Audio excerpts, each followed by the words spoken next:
make this a national effort where we use this family time to make sure that those who are around us are ready, and that the people around them are ready.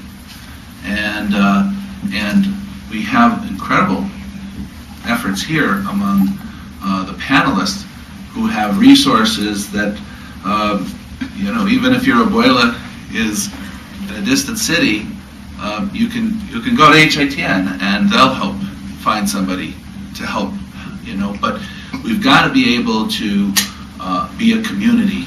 And nice, you said it, nobody has ever tried a technological transition of this magnitude. I worked on Y2K. The spirit is similar. There's similar coordination. There's now coordination within the federal government to tap into the different agencies, from the Department of Agriculture to the FCC to HUD, to try to get attention to this issue.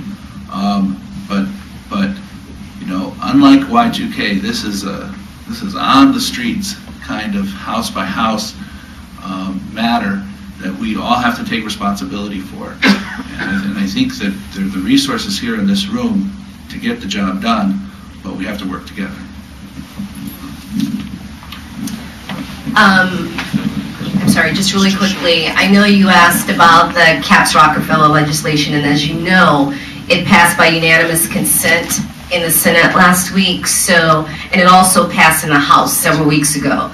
So it just needs to be signed by the president now. But basically what the Capps-Rockefeller legislation does is it provides for a 30-day extension of the analog signal for emergency messaging purposes, as well as any DTV information, just in the event that an individual has not yet transitioned from analog to digital. It just allows them more information so that they know that, their television set may be getting this signal, but you really do need to transition with the options that are available to them. So basically what it does is it just provides for a 30-day extension of the analog signal.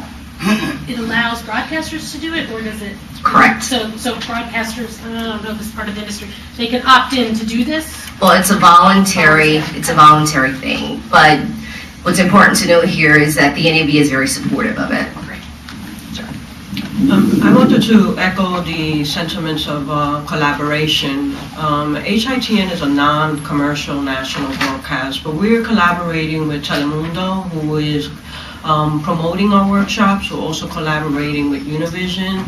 I think that this transition is about collaboration and working with all the broadcasters to make sure we bring forth.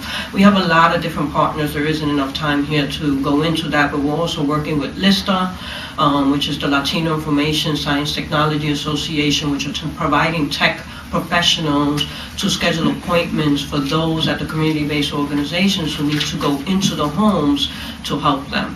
And they're basically acting as a call center in certain key Hispanic markets.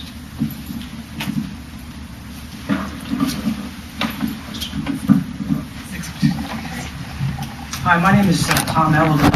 I'm Director of Water and Teletruth. And I'd like to bring a perspective to the panel that really hasn't been discussed so far, I think, this morning. And that's more involving the rural community.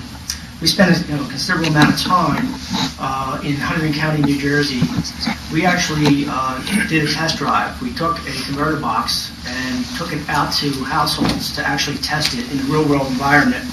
And our community is about 43,000 households in the county, of which we're estimating there's about 13,500 over-the-air and TVs, with the population. It's very rural and hilly. What we discovered was basically that the converter boxes really didn't work.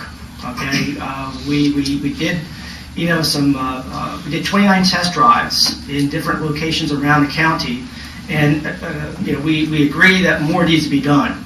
So I want to be very clear. We're not saying that statistically, is a done deal, but we really thought and continue to think that the FCC should follow up, on the work that we started.